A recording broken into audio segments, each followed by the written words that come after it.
Bugun biz jahon diplomatiyasini markazida global urushlar va ekokrizislar emas, balki har bir o'zbek uchun ma'lum va mashhur mavzuda xalqaro anjuman o'tkazamiz.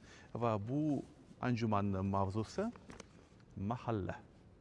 Assalomu alaykum hurmatli do'stlar, Mr. Otabek TV kanaliga va New Yorkka Birlashgan Millatlar Tashkilotiga xush kelibsizlar. Bugun O'zbekiston Respublikasi Prezidenti Shavkat Miromonovich Mirziyoyevning topshirig'iga ko'ra bu yerga maxsus O'zbekistondan delegatsiya kelgan va ushbu delegatsiyaning asosiy vazifasi jahon hamjamiyatiga mahalla fenomenini aytib berish. Xo'sh, bu anjuman qay tarzda bo'lib o'tadi? Qaysi qiziqarli insonlardan biz intervyular olamiz?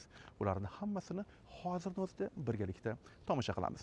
Like-ni bosib qo'yamiz va ushbu videoni birgalikda tomosha qilishni boshlaymiz. Your Excellency Qahramon Quronboyev, Chair of the Mahalla Association, Excellency Ambassador Lok Bahadur Tapa, Vice President of the ECOSOC.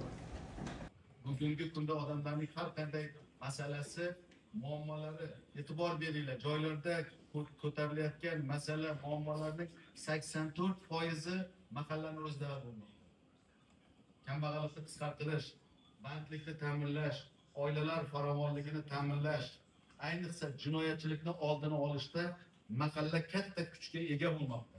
Quronboyev Qahramon Qo'chqorovich, O'zbekiston Respublikasi Mahallalar uyushmasining raisi. Assalomu alaykum. Assalomu alaykum. Yana bir marta Otabek aka, xursandman ko'rganimdan. Manam juda ham Birlashgan Millatlar Tashkilotiga, qolaversa New Yorkka, Amerika Qo'shma Shtatlariga xush kelibsiz. Rahmat katta. Men mana shu O'zbekiston mahallalari nomidan mana shu Birlashgan Millatlar Tashkilotining binosida turib, mana shu yerda bugun mahalla tizimini taqdimot qilganimdan juda ham xursandman. Bu yerda bugun bitta narsaga guvoh bo'ldimki, mana shu mahalla tizimida O'zbekistonda prezidentimiz tomonidan olib borilayotgan islohotlar qanchalik to'g'ri ekanligini bu yerda qatnashgan mana Birlashgan Millatlar Tashkilotining bosh kotibining ikkita o'rinbosari, bitta komissiyasining raisi, UNDP, UNEFPA hamda mana shu aholishunoslik jamg'armalarining rahbarlarini bu yerda qatnashib bildirgan fikrlari. Ayniqsa mana shu juda ko'p davlatlarda Birlashgan Millatlar Tashkilotidagi missiyasining rahbarlarining ma'ruzalaridan ham so'zlardan bildikki, mana shu mahalla instituti birinchi navbatda dunyoda tinchlikni o'rnatishgan. Lok Bahadur Tapa, ular ECOSOC, ya'ni Birlashgan Millatlar Tashkilotining iqtisodiy va ijtimoiy masalalar bo'yicha kengashining vitse-prezidenti. Bugun mahalla bo'yicha konferensiyada ular qatnashdilar. Good afternoon, Mr. Vice President.